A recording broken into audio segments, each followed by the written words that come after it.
Thank you for watching, liking, commenting, sharing, and subscribing right now. You know my name, right? I hope you don't. It's Chris. It's Chris Pirillo. I do not lead a private life, although I do respect your privacy, especially when it comes to the internet.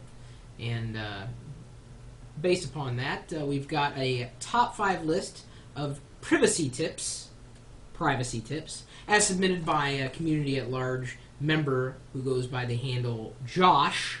So Josh, I appreciate you emailing this top 5 list to me. If you've got a top 5 list, whether it happens to be tech related or not, you can email it to me, chris@pirillo.com. All right, Josh, let's see what you got for privacy tips. Number 1, do not shop online or check your email on public computers. If you do, you should restart the computer and make sure your data is safe. If you use a flash drive, you should try to see if you can use applications such as After Work, which is available on U3 flash drives, to make sure all of your personal information is deleted. Always make sure you sign out of websites if you're going to check your email to prevent people from logging into your account. Remember, these are public computers, therefore anyone can have the ability to steal your information if they wanted to. Point well taken. However, simply restarting the computer will not erase your data.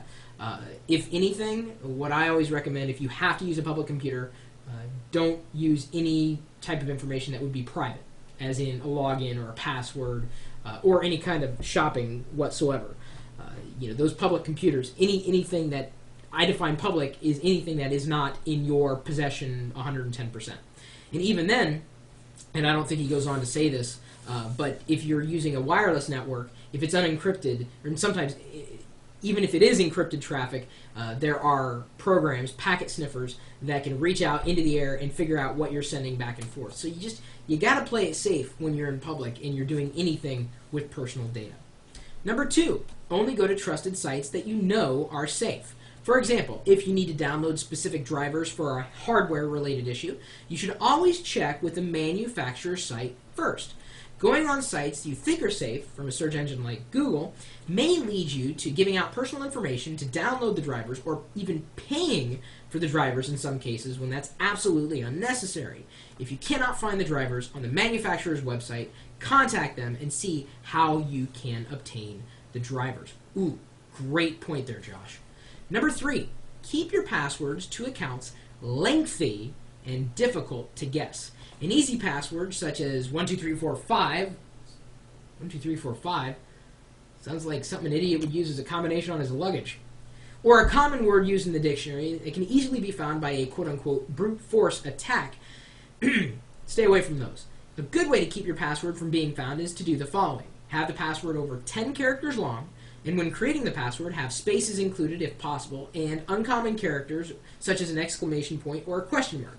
One more important thing you should do is always keep your passwords different for various accounts. If someone found your password to one account, chances are they'd be able to access your other accounts because you will have the same password. So it's very, very smart.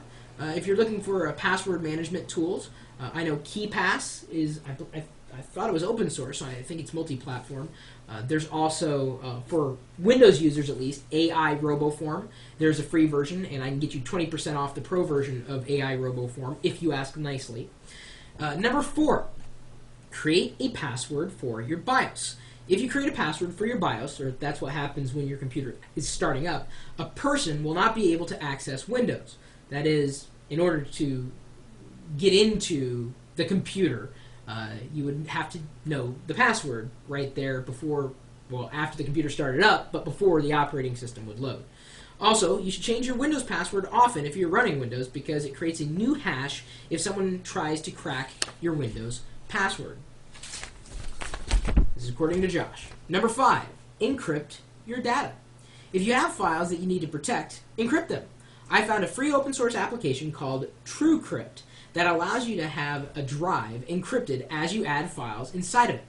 2 more tips to keep your data safe are to create hidden folders. Hidden folders can only be seen if the option is selected. The other tip is to save the file with another extension. For example, if you have a secret password you want to keep safe, save the file as a PowerPoint extension, or PPT. This adds more security to your files. I don't know how much more security, but for the common onlooker, it would obviously trump anything that they would ever think of doing. All in all, in my opinion, you're never 100% safe. True. People can always find a way to get your information if they really wanted to. However, using these tips can prevent some of the ways they might be able to. Good top 5 list of privacy tips there, Josh. Excellent.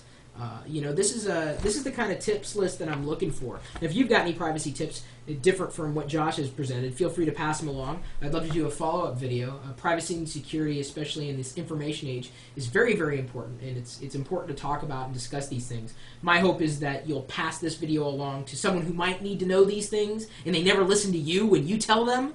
We're only trying to help. Josh is trying to help. I'm trying to help. The chat room at live.pirillo.com is trying to help. The YouTube subscribers are trying to help. We're just trying to help. That's it.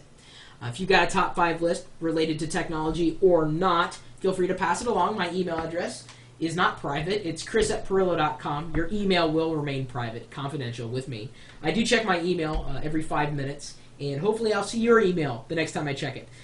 Again, I read everything I get, but I'm not able to respond to everything at length. So I apologize for that before you send something and don't get a lengthy response.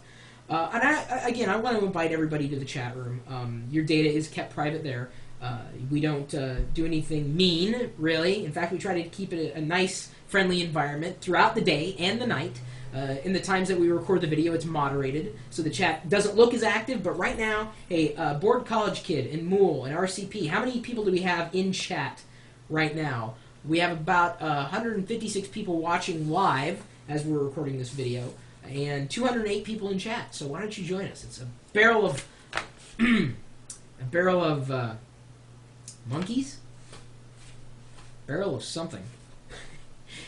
We're typically talking tech 24 hours a day, 7 days a week at one place and one place alone, and that's live.pirillo.com. We'll see you later.